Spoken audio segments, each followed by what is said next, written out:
A very good evening to all of you. आप सभी का वार्म वेलकम है वाईडी और इंग्लिश ट्यूटर पे। मेरा नाम है अमन बहल। बाय प्रोफेशन एक गवर्नमेंट ऑफिसर हूँ। इन क्लासेस के ज़रिए आपको बताता हूँ भारत के किसी भी एग्ज़ाम का इंग्लिश का सेक्शन आपको कैसे कंफर्टेबली हैंडल करना है। मैं भी हिंदी मीडियम का स्टूडेंट हूँ, आप भी इस काम को कर सकते हो। आज क्या करने वाले हैं, संडे है, एडवांस्ड वोकैबुलरी को करेंगे। आजकल आपसे सीधे सीधे क्वेश्चंस पूछे नहीं जा रहे हैं। जैसे ये क्वेश्चन आप देख रहे हो, एसएससी, बैंक्स, यूपीएससी सभी के अंदर क्वेश्चंस को घुमा फिरा के वोकैब को आपको दे रहा है। तो ऐसे क्वेश्चंस को कैसे टैकल किया जाए इस क्लास में हम डिस्कस करेंगे। चलिए टाइम वेस्ट नहीं करते हैं। फर्स्ट क्वेश्चन आपके सामने है। 54 क्वेश्चन हम अभी तक कर चुके हैं, 54 है ना, 6 पार्ट्स में। आज 7 पार्ट है। पिछले पार्ट्स को भी आप चला करके देख सकते हो, प्लेलिस्ट में यहाँ भी नीचे जो है डाल दूंगा। फर्स्ट क्वेश्चन है आपका, हिंटरलैंड। हिंटरलैंड इस वर्ड को इनमें से कौन सा ऑल्टरनेटिव सही तरीके से डिस्क्राइब करता है। आपके पास 6 ऑल्टरनेटिव्स हैं, इनमें से कौन सा वाला हिंटरलैंड को सही तरीके से डिस्क्राइब करता है। चलो ये पहले 6 के 6 ऑल्टरनेटिव हमें देखने पड़ेंगे, क्योंकि सभी के पीछे लैंड आता है। इन 6 के 6 वन वर्ड्स के पीछे the main land mass of a country, किसी कंट्री का मेन लैंड मास। मैं एग्जांपल के लिए नक्शा बना रहा हूँ इंडिया का, बहुत अच्छा नक्शा नहीं है, समझ गए। ये इंडिया का नक्शा है, ठीक है। ये यहाँ पे कुछ आपको बे ऑफ बंगाल में कुछ टापू मिलेंगे, इधर आपको कुछ टापू मिलेंगे, कुछ आइलैंड्स मिलेंगे अरेबियन सी में, है ना। यहाँ भी कुछ मिल सकते हैं, छोटे मोटे इंडिया को जो बिलोंग करते हैं। किसी भी कंट्री के जो आइलैंड्स हैं, अगर आप उस कंट्री के लैंड मास में से माइनस कर दो, और जो एक जुड़ा हुआ जो ज़मीन का हिस्सा होता है ना, पूरा जो जुड़ा होता है कंटिन्यूम में, वो कहलाता है उसका मेन लैंड, ठीक है। जैसे Andaman and Nicobar islands are not part of the main land India, समझ गए मेरी बात को। दादर एंड नागर हवेली या फिर Daman and Diu are not a part of the mainland India. Mainland India का पार्ट कौन है, जो ये सारी स्टेट्स हैं जो आपस में जुड़ी हुई हैं। तो मेन लैंड मास किसी भी कंट्री का कहलाता है, क्या कहलाता है, वन वर्ड है इसके लिए, मेन लैंड। याद रहेगा, मेन से मेन, है ना। दूसरा, अ remote and under developed area.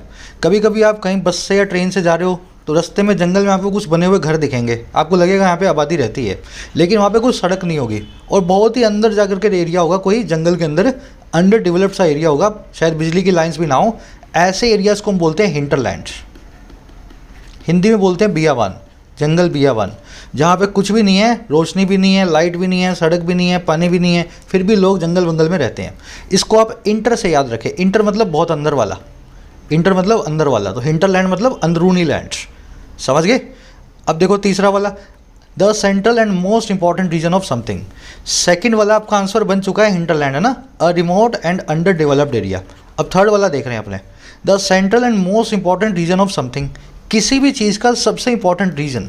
देखो मानव का, ह्यूमन का सबसे इंपॉर्टेंट पार्ट होता है हार्ट। वैसे तो माइंड भी है, ब्रेन भी है, लेकिन ब्रेन के ख़त्म हो जाने के बाद भी इंसान जिंदा रह सकता है, लेकिन हार्ट अगर रुक गया तो उसके बाद कुछ सेकंड्स का ही खेल है, समझ गए। तो मोस्ट इंपॉर्टेंट पार्ट है हमारी लाइफ के लिए हार्ट। तो किसी भी रीजन का जो मोस्ट इंपॉर्टेंट हिस्सा होता है वो कहलाता है हार्टलैंड, याद रहेगा। कुछ एग्जांपल्स देता हूँ मैं आपको। जैसे new Delhi is the heartland of Indian politics.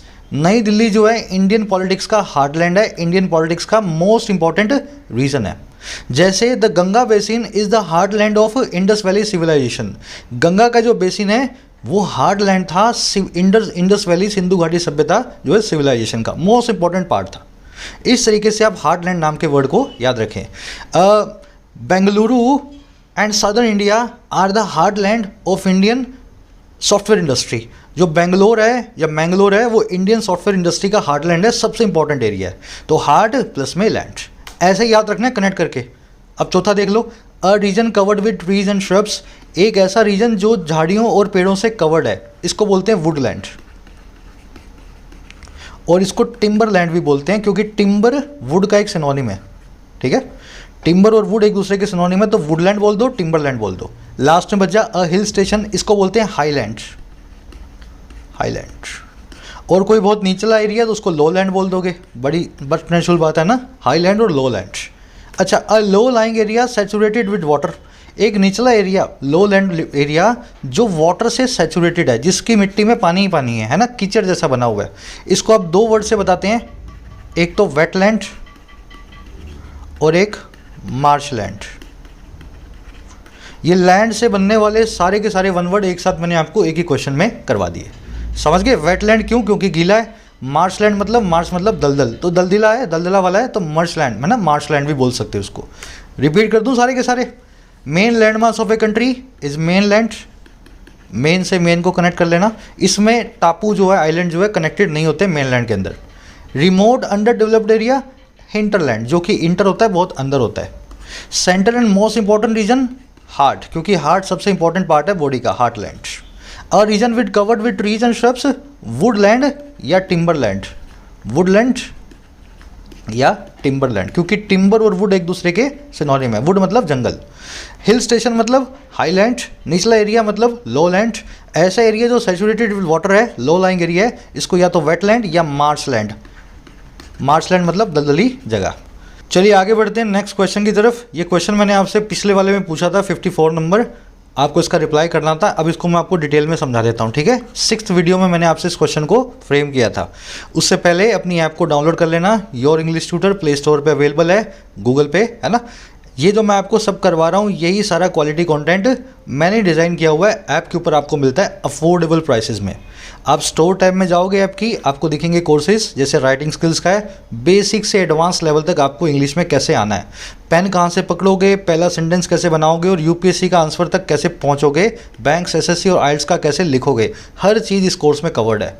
Already 5-6 हज़ार स्टूडेंट्स हमारे पास हो गए हैं, है ना। फ़ायदा उठा लेना, कोर्स अभी चल रहा है।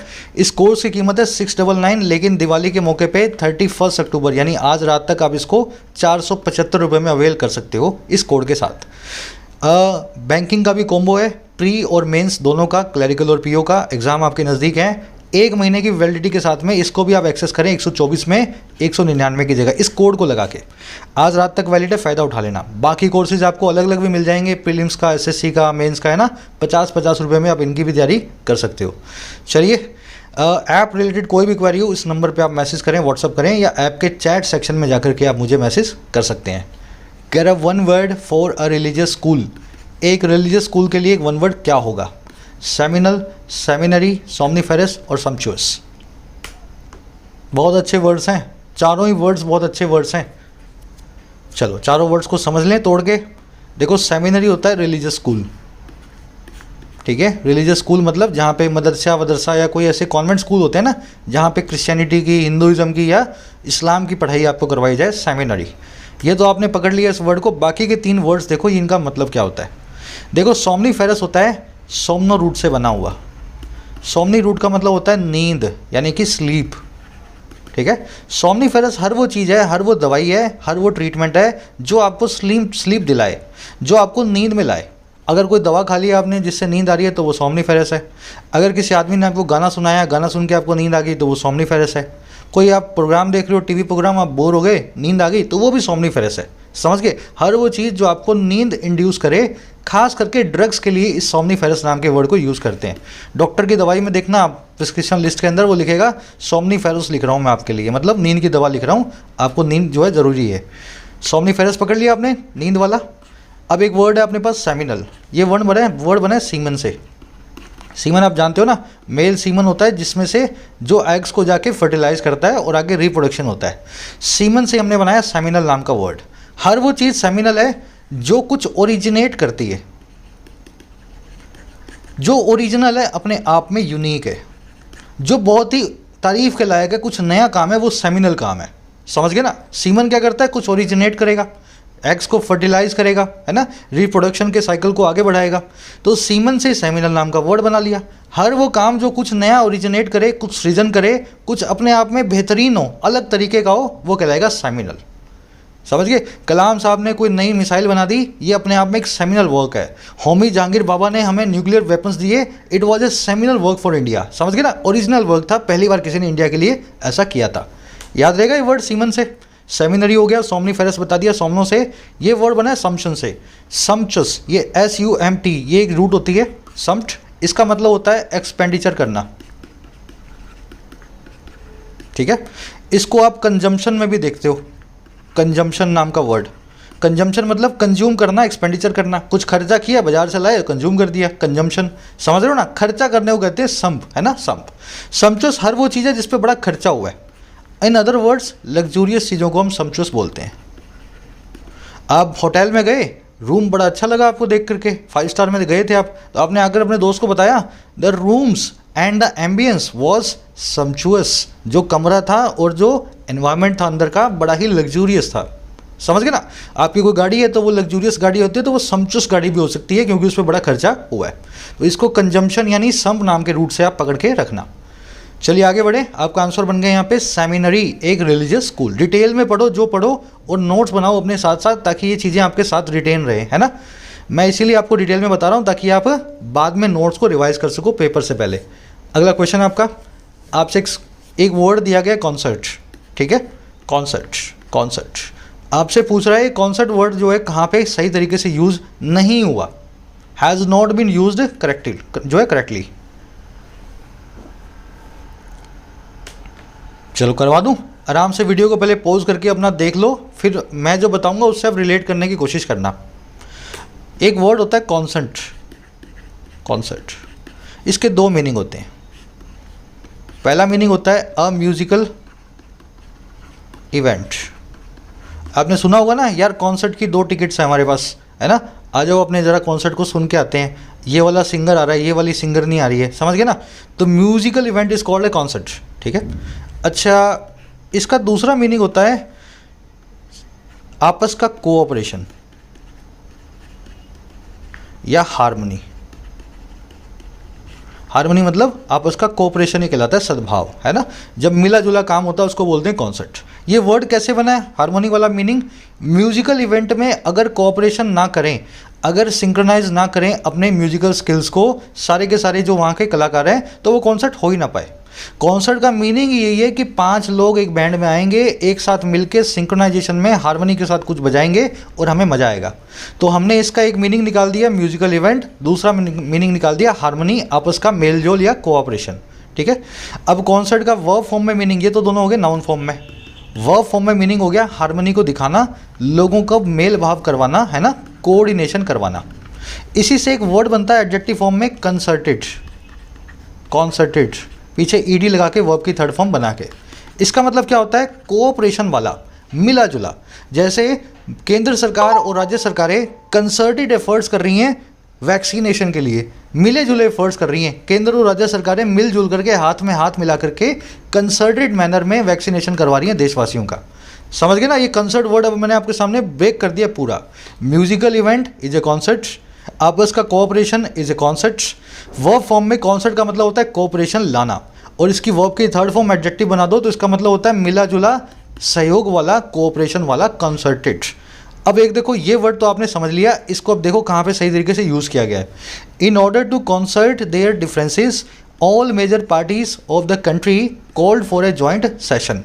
अपने डिफरेंसेस को कंसर्ट करने के लिए, अपने डिफरेंसेस को कोऑपरेट करने के लिए, है ना, सुलझाने के लिए, समझ गए ना, हार्मोनाइज करने के लिए सभी पार्टी जो हैं कंट्री की, उन्होंने डिमांड की, कॉल फॉर किया एक जॉइंट सेशन के लिए। तो यहाँ पे हार्मोनाइज करने की बात की जा रही है, आपस में सद्भाव बढ़ाने की बात की जा रही है कॉन्सर्ट नाम के 2 इन्फिनेटिव से। क्लियर है? ये वर्ड बिल्कुल ठीक है ना। डिफरेंसेस मतलब आपसी मतभेद, तो उनको हार्मनी में लाया जाएगा। अब देखो, the second publication of book will concert a few redundant chapters in a few paragraphs. जो सेकेंड पब्लिकेशन है इस किताब का, वो कंसर्ट करेगा एक कुछ रिडंडेंट चैप्टर्स को कुछ फ्यू पैराग्राफ्स में। अब यहाँ पे कंसर्ट का क्या मतलब है भाई? क्या यहाँ पे किसी झगड़े को सुलझाएगा? क्या यहाँ पे किसी में सद्भाव लाएगा? क्या यहाँ पे कहीं हार्मनी को पैदा करेगा, कोऑपरेशन की पैदा करेगा? नहीं होगा। चैप्टर्स को कंसर्ट करने का यहाँ पे कोई भी कनेक्शन नहीं है। चैप्टर्स को कैसे कंसर्ट करोगे? चैप्टर तो अलग अलग चैप्टर्स हैं, है ना, इनमें आपसी सहयोग या हार्मनी की कोई भी ज़रूरत नहीं है। 3rd वाला देखो, the security has been beefed up ahead of the concert to be held this weekend. Security को बीफ अप कर दिया गया है, बढ़ा दिया गया है से पहले, अहेड ऑफ, उस कॉन्सर्ट के, उस म्यूजिकल इवेंट से पहले जो इस वीक हेल्ड किया जाना है, इस वीकेंड पे रखा जाएगा। तो 3rd वाले में कॉन्सर्ट का मतलब है म्यूजिकल इवेंट। अब ये जो 2nd वाला वर्ड है ना, इसके लिए आपको वर्ड यूज करना चाहिए कंसंट्रेट। कंसंट्रेट, कंसंट्रेट का मतलब होता है फोकस करना या किसी चीज़ को समराइज करना, ठीक है, समराइज करना। पूरा चैप्टर है 500 पेज का, आपने पढ़ा और उसको 4 पेज के अंदर उसकी समरी लिख दी। That is the concentrate of that chapter. या आपने चैप्टर को समराइज कर दिया है, छोटा अब्रिजमेंट फॉर्म में उसको ले आए हो। तो एक्चुअल में ये जो सेकंड पब्लिकेशन है किताब का, ये कंसंट्रेट करने वाला है, कुछ चैप्टर्स को समराइज करने वाला है, कुछ पैराग्राफ्स में बड़े बड़े चैप्टर्स को कुछ लाइन्स में समरी बना करके डाल देगा। समझ गए ना? इसीलिए इन दोनों वर्ड्स में बहुत लोगों को दिक्कत होती है। पहला वर्ड है कंसर्टेड, मतलब आपसी कोऑपरेशन वाला, कॉन्सर्ट से बना है, और दूसरा वर्ड है कॉन्सेंट्रेटेड। कॉन्सेंट्रेटेड इसका मतलब है फोकस्ड, फोकस्ड या समराइज्ड। ठीक है ना? नहीं भूलोगे दोनों वर्ड्स को।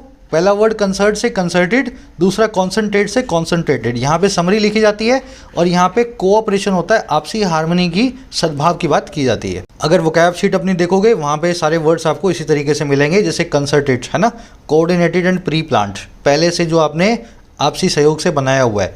इन टेंडम भी बोलते हैं, सिंक्रोनाइज्ड भी बोलते हैं, और कोलैबोरेटेड भी इस वर्ड को बोलते हैं।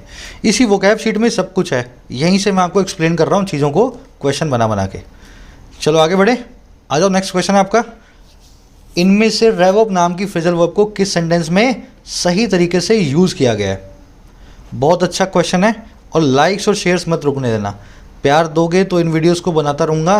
3 से 4 घंटे लग जाते हैं मुझे इस आधे घंटे की वीडियो को बनाने में, क्योंकि क्वेश्चंस को डिज़ाइन करता हूँ, अच्छे लेवल के वर्ड्स को रखूँ, कुछ अच्छी कन्फ्यूजन बनाऊँ, सब चीज़ें मुझे करने में काफ़ी टाइम लग जाता है।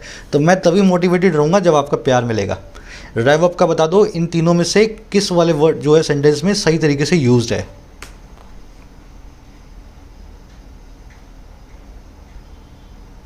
चलो देखो, पहले समझ लेते हैं रेव अप होता क्या है। ठीक है, याद रहेगा, ज़िंदगी भर नहीं भूलोगे। आपने रेवोल्यूशन तो सुना? रेवोल्यूशन, गाड़ी होती है ना, गाड़ी, उसके टायर होते हैं ना, ये रेवोल्यूशन करते हैं। रेवोल्यूशन का मतलब होता है गोल गोल घूमना। ठीक है, रेवोल्यूशन का मतलब क्रांति भी होती है, क्योंकि उसमें भी आप एक पहिया ही घुमाते हो, है ना। आप जो है सारा पहिया घुमा करके क्रांति करते हो, कुछ नया काम करने की कोशिश करते हो। रेवोल्यूशन का वैसे मतलब होता है गोल गोल घूमना, चक्कर लगाना। रेवोल्यूशन का शॉर्ट फॉर्म होता है रैव। ठीक है, अब रैव से आपने रैव अप बना दिया। रैव अप का मतलब है किसी चीज़ के रेवोल्यूशन को तेज़ करना। अगर गाड़ी के पहिए को मैं तेज़ कर रहा हूँ, अगर गाड़ी के पहिए को मैं तेज़ कर रहा हूँ, तो मैं पता क्या कर रहा हूँ? किसी चीज़ की स्पीड को तेज़ कर रहा हूँ, किसी चीज़ को हेसन कर रहा हूँ, फासन कर रहा हूँ, किसी चीज़ को क्विक कर रहा हूँ। ठीक है, क्विकन। समझ गए ना रेव अप कैसे बना वर्ड? रेव मतलब रेवोल्यूशन, अप मतलब ज़्यादा, किसी चीज़ की रफ्तार को, स्पीड को, पेस को इंक्रीज करना। आपका एग्जाम आ रहा है, मैं आपको बोलूँगा रेव अप योर रिवीजन, अपने रिवीजन की रफ्तार को तेज़ कर दो, रेव अप कर दो। अब रेव अप का एक और मीनिंग भी होता है। गाड़ी है ना, गाड़ी कभी कभी खड़ी होती है, आप उसका एक्सेलेरेटर दबा देते हो, गियर में नहीं है वो, तो वो ज़ोर से आवाज़ करेगी। इसको अपने हिंदी बोलते हैं रेस देना, गाड़ी की रेस देते हैं अपने। जनरली क्यों करते हैं ऐसा? गाड़ी को वार्म अप करने के लिए, वार्म अप करने के लिए। ठीक है, तो रेव अप का दूसरा मीनिंग क्या होता है? गाड़ी की आपने रेव तो तेज़ की है, लेकिन गियर में नहीं है वो। इंजन तो तेज़ घुमाया, लेकिन गाड़ी गियर में नहीं है। जनरली बिना गियर वाली गाड़ी में ऐसा नहीं करोगे, आप गियर वाली गाड़ी में कर पाओगे। तो वार्म अप करने के लिए अगर आप गाड़ी को रेव अप करते हो, तो रेव अप का दूसरा मीनिंग होता है वार्म अप करना। जैसे team players were raving up before an important match. Team players जो है रेव अप कर रहे थे, वार्म अप कर रहे थे, अपने आप को तैयार कर रहे थे एक इंपॉर्टेंट मैच से पहले।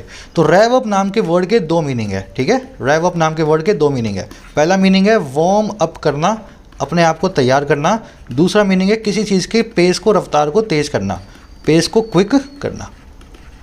अब यहाँ पे अपने देख लेते हैं रेव अप कहाँ पे यूज़ होगा, फिर देखेंगे जहाँ पे गलत यूज़ हुआ है वहाँ पे क्या वर्ड यूज़ होना चाहिए था। Most production facilities in the country have started to rev up their production as they open up after months of lockdown. ज़्यादातर प्रोडक्शन फैसिलिटीज़ ने हमारे देश की स्टार्ट कर दिया है रेव अप करना, तेज़ करना अपनी प्रोडक्शन को, जैसे ही वो ओपन अप करते हैं कई मंथ्स के लॉकडाउन के बाद। आपको देखने में सेंटेंस सही लगेगा, सर लॉकडाउन था, अब वो वापस आए हैं, प्रोडक्शन को तेज़ कर दिया। पर मुझे ध्यान से बताओ, प्रोडक्शन को पहले शुरू करोगे या तेज़ करोगे? लॉकडाउन था, प्रोडक्शन तो बंद थी, आपने दुकान खोली, फैक्ट्री में, है ना, सब सामान वामान संभाला, मशीनें शुरू की, तो आप प्रोडक्शन को तेज़ नहीं कर सकते। पहले तो प्रोडक्शन को स्टार्ट करोगे। स्टार्ट करना मतलब किसी चीज़ को जो बंद पड़ी है फिर से शुरू करना। इसके लिए करेक्ट अपने पास ईडियम होती है, फ्रेजल वर्ब होती है क्रैंक अप। समझ गए ना, रुकी हुई चीज़ को स्टार्ट करना। इंजन अगर जब रुक जाता है, जब उसकी आप चाबी घुमाते हो तो क्रैंक अप भी करते हो आप इंजन को, गाड़ी को स्टार्ट करते हो। तो रेव अप अलग चीज़ है, उसमें आप किसी चीज़ को वार्म अप या तेज़ करते हो, यो यहाँ पे यूज़ नहीं कर पाओगे। यहाँ पे आपको क्रैंक अप करना था अपनी प्रोडक्शन को। Rising inflation has been revving up the pressure on central bank to shun its accommodative stance. बढ़ता हुआ इन्फ्लेशन जो है वो रेव अप कर रहा है, तेज़ कर रहा है, रफ्तार में ला रहा है प्रेशर को, और किस पे, सेंट्रल बैंक पे, कि वो छोड़ दे, शन कर दे अपने एडजस्टमेंट वाले अकोमोडेटिव स्टैंस को। देखो प्रेशर को बढ़ाया जा सकता है, प्रेशर को इंक्रीज किया जा सकता है, लेकिन रेव अप नहीं किया जा सकता। रेव अप तो आप किसी चीज़ को तेज़ करते हो, रफ्तार में तेज़ लाते हो। समझ गए मेरी बात को। इंक्रीज के लिए हमारे पास सही इडियम होती है, इंग्लिश में सही फ्रेजल वर्ब होती है रैचेट अप। रैचेट अप क्या होता है, गाड़ी के नीचे जब वो हो जाती है ना पंक्चर, तो एक जैक लगाया जाता है, वो जैक से आप थोड़ा थोड़ा इसको हिलाओगे तो गाड़ी ऊपर आएगी। रैचेट अप का मतलब होता है किसी चीज़ को ऊपर लाना, इंक्रीज करना, लेकिन स्टेप बाय स्टेप मैनर में, ग्रेजुअली, धीमे धीमे, एकदम से नहीं। जैसे गाड़ी का वो जैक होता है ना, कैसे गाड़ी को ऊपर लाता है, धीमे धीमे धीमे धीमे। हाइड्रोलिक जैक होता है या कोई भी मैकेनिकल होता है, तो वो रैचेट होता है, वो रैचेट वाला ही काम कर रहा होता है। सब चीज़ें गाड़ी से कनेक्टेड है, रेव अप, क्रैंक अप और रैचेट अप। तो यहाँ पे इन्फ्लेशन जो है एक्चुअल में रैचेट अप करेगा, प्रेशर को धीमे धीमे इंक्रीज करेगा, रेव अप नहीं कर सकता। अब तीसरा देख लो, the factory will have to rev up production to stay level with demand. Factory को रेव अप करना पड़ेगा, रफ्तार तेज करनी पड़ेगी अपनी प्रोडक्शन की, स्टे लेवल करने के लिए, बराबरी में रहने के लिए डिमांड के साथ। तो डिमांड बढ़ रही है, प्रोडक्शन को तेज़ करेंगे, फास्ट करेंगे, तो डिमांड से हम मैच कर पाएंगे। यहाँ पे रेव अप बिल्कुल सही तरीके से यूज़ हुआ है। समझ गए। तो ये अब से बनने वाली, गाड़ी से बनने वाली तीन अपने पास फ्रेजल वर्ब्स हैं, तीनों के अलग अलग मीनिंग्स हैं, एक जैसी दिखती हैं। पहली है रेव अप, दूसरी है क्रैंक अप, और तीसरी है रैचेट अप। रैचेट ईटी है ना, रैचेट अप। रेव अप का मतलब है किसी चीज़ को वार्म अप करना या किसी चीज़ की रफ्तार को तेज़ करना। रैचेट अप का मतलब है किसी चीज़ को इंक्रीज करना, ग्रेजुअली, धीमे धीमे। जैसे गाड़ी का जैक जो है गाड़ी को धीमे धीमे ऊपर लाता है ताकि आप टायर को बदल सकें। और क्रैंक अप का मतलब होता है बंद पड़ी हुई चीज़ को शुरू करना झटके के साथ। जैसे गाड़ी का इंजन अचानक से शुरू होता है, जैसे ही आप उसकी चाबी को घुमाते हो या आप जो है सेल्फ स्टार्ट को शुरू करते हो ना, किक लगा, गाड़ी की किक लगाते हो। समझ गए। आ जाओ नेक्स्ट क्वेश्चन पे। आपसे पूछा है इनमें से कौन से सेंटेंस में फ्रेजल वर्ब सही तरीके से यूज़ हुई है। वीडियो को पॉज करो, अगर आती हैं फ्रेजल वर्ब्स तो इनका मीनिंग सोचो, फिर मैं आपको इस तरीके से याद करवाऊंगा, कभी भी इन फ्रेजल वर्ब्स को आप भूलोगे नहीं। चलो आ जाओ। पुट से बनने वाली 60 से 70 फ्रेजल वर्ब्स होती हैं, लेकिन सारी हमें नहीं पढ़नी है, हमें कोई डिक्शनरी नहीं बनना है, हमें वो वाली पढ़नी है जो सबसे ज़्यादा इंपॉर्टेंट है और बार बार एग्जाम्स में पूछी जाती है। ठीक है। पहली है पुट अप, दूसरी पुट अप विद, तीसरी पुट असाइड, चौथी पुट फॉरवर्ड। याद कैसे करें इनको, समझे कैसे। पुट का मतलब है रखना। क्या मतलब है इसका, रखना। पुट फॉरवर्ड का मतलब है सामने रखना। पुट असाइड का मतलब है साइड में रखना। पुट अप का मतलब है ऊपर रखना, और पुट अप विद का मतलब है ऊपर किसी चीज़ को पकड़े रखना। समझ गए ना, अप प्लस में विद, है ना। अब देखो इनका मीनिंग क्या निकलेगा। पुट फॉरवर्ड के दो मीनिंग है। पहला तो सामने रखना किसी आइडिया को या किसी विचार को, है ना, किसी बिलीफ को, किसी स्टेटमेंट को प्रेजेंट करना, सबके सामने पुट फॉरवर्ड किया, सबके सामने आगे जा करके रखा। दूसरा इसका मीनिंग है किसी चीज़ को प्री पोन करना। प्री पोन क्या होता है, घर में शादी थी 20 जनवरी को, आपने कुछ ऐसा किया कि उसको 1 जनवरी को ही फिक्स कर दिया, मतलब 20 दिन पहले करवा दिया। पुट फॉरवर्ड कर दिया, उसको थोड़ा फॉरवर्ड ले आए। समझ गए ना। प्री पोन करना, किसी चीज़ को पहले करना वक्त से, पुट फॉरवर्ड। किसी चीज़ को सबके सामने रखना, प्रेजेंट करना, पुट फॉरवर्ड। याद रहेगा हमेशा। अब देखो पुट असाइड, असाइड मतलब साइड में, पुट मतलब रखना। मैंने आपको एक सजेशन दिया, एडवाइस दिया, पीस ऑफ एडवाइस दिया, आपने उसको पुट असाइड कर दिया, और आपकी सैलरी आई, उसमें से 40,000 रुपये आपने पुट असाइड कर दिए। दोनों काम में क्या कर रहे हो, आप सजेशन को इग्नोर कर रहे हो और सैलरी को सेव कर रहे हो। तो पुट असाइड के दोनों ही मीनिंग होते हैं, किसी की एडवाइस को, किसी के विचार को, किसी के सजेशन को इग्नोर कर देना, पुट असाइड कर देना, साइड में रख देना, या फिर अपने पैसे को आगे आने वाले फ्यूचर के लिए सेव करना, उसको सेविंग में डालना, पुट असाइड। इन दोनों ही मीनिंग्स के लिए इसका सिनोनिम होता है set aside. Put aside is equal to set aside, दोनों का मतलब होता है इग्नोर करना या सेव करना। फ्रेजल वर्ब्स ऐसे ही बनती हैं, आपको उनका मीनिंग समझना पड़ेगा, ज़िंदगी भर याद रहेंगी। अब बचा लास्ट में पुट अप, किसी चीज़ को खड़ा करना, मतलब कंस्ट्रक्ट करना, बिल्ड करना। एक बिल्डिंग बना दी आपने, पुट अप ए बिल्डिंग किया। एक घर बना दिया, आपने पुट अप ए घर किया। एक साइन बोर्ड बना दिया, आपने पुट अप ए साइन बोर्ड कर दिया। समझ गए ना, किसी भी चीज़ को कंसर्ट करना या अब खड़ा करना। अब पुट अप का एक और मीनिंग भी होता है, किसी के सामने स्ट्रॉन्ग रेजिस्टेंस को खड़ा करना। जैसे अगर आप पुट अप करते हो एक अच्छी फाइट को, तो बहुत अच्छी फाइट आपने अपने प्रतिद्वंदी को दी है। अगर कोर्ट के अंदर वकील साहब एक पुट अप करते हैं अच्छे डिफेंस को, तो कोर्ट में वकील साहब ने बहुत अच्छा डिफेंस जज साहब के सामने दिखाया है ना, अपने डिफेंस को पुट किया है। पुट अप का मतलब होता है रेजिस्टेंस देना, है ना, एक अच्छी फाइट में। लास्ट बचा पुट अप विद, इसका मतलब होता है रेजिस्टेंस देना लेकिन किसी चीज़ को सहते हुए। ये वही है डील विद वाला, सामना करना। डील विद, कंटेंड विद, ठीक है ना, contained with, grapple with, put up with, किसी चीज़ से निपटना। I can not put up with you, अब मैं आपको नहीं सह सकता, मैं आपसे नहीं निपट सकता, मेरा पीछा छोड़ो। समझ गए ना, पुट अप विद। तो ये 4 फ्रेजल वर्ब्स हैं। अब देख लेते हैं कौन सी कहाँ पे यूज़ होगी। They have put up with a strong resistance to the farm bills introduced by the government. उन्होंने पुट अप विद किया है एक बहुत ही स्ट्रॉन्ग रेजिस्टेंस को फार्म बिल्स के सामने। और कौन से फार्म बिल्स? जो सरकार के द्वारा इंट्रोड्यूस्ड है। यहाँ पे रेजिस्टेंस को खड़ा करने की बात कर रहा है, पुट अप करेगा ना कि पुट अप विद करेगा। पुट अप विद करना मतलब सहना, रेजिस्टेंस को सहा नहीं है, उन्होंने पुट अप किया है, सामने खड़ा किया है एक स्ट्रॉन्ग रेजिस्टेंस की दीवार को, पुट अप। तो पहले वाले में गलत यूज हुई है, विद एडिशनल लगा हुआ है। His wife must have been a saint to put aside him for all these years.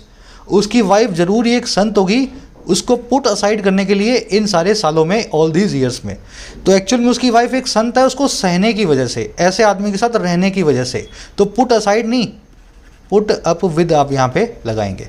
उसकी वाइफ ने उसको इतने साल सहा ना, पुट अप विद किया, डील विद किया, निपटा। इसी मामले में उसकी वाइफ अपने आप में एक संत होनी चाहिए। समझ गए? तो पुट असाइड नहीं, पुट अप विद।